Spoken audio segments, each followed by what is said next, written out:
राज्यातील राजकारणाच्या घडामोडी वेगाने घडताना दिसतायत। पिंपरी विधानसभा मतदारसंघातील राष्ट्रवादीचे आमदार अण्णा बनसोडे आपल्या सहकाऱ्यांसह तातडीने मुंबईला रवाना झालेत। पक्षाने दिलेल्या आदेशानुसार आपण मुंबईकडे जात आहोत असे ते म्हणाले। मात्र सध्याच्या राष्ट्रवादी काँग्रेसमधील अंतर्गत घडामोडींवर त्यांनी भाष्य करण्याचं टाळलंय।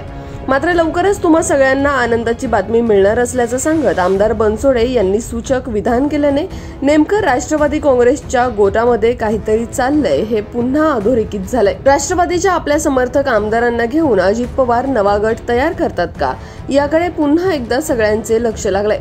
नेमका आमदार बनसोडे काय म्हणाले ते ऐकूयात। मी निघाला आहात, कुठे जाता आहात? आणि नाही, आता मी आमच्या सगळ्या सहकाऱ्यांना पक्षाच्या कामासाठी मुंबईला बोलवलेले। आता मी मुंबईला निघालेलो आहे। तुमच्यासोबत इतरही आमदार असणार आहेत का? काय सर्वच आमदार येतील आता ना, सर्वांना निमंत्रित केलेलं आहे। परंतु जी काय आता नवीन घडामोड होईल असं सांगितलं जात आहे, दादा स्वतः नॉट रिचेबल आहेत, नक्की काय होतंय पक्षामध्ये, काय चाललंय? अजून तरी काहीच नाही तसं, आणि जर समजलं तर तुम्हाला सांगेनच। आनंदाची गोष्ट पण काय एकंदरीत नवीन काही घडामोड आहे पक्षामध्ये? नवीन स्थापनेविषयी काही शक्यता नाही? खरं तर आता गेल्यानंतरच तिथे माहिती पडेल आपल्याला। ओके, चला।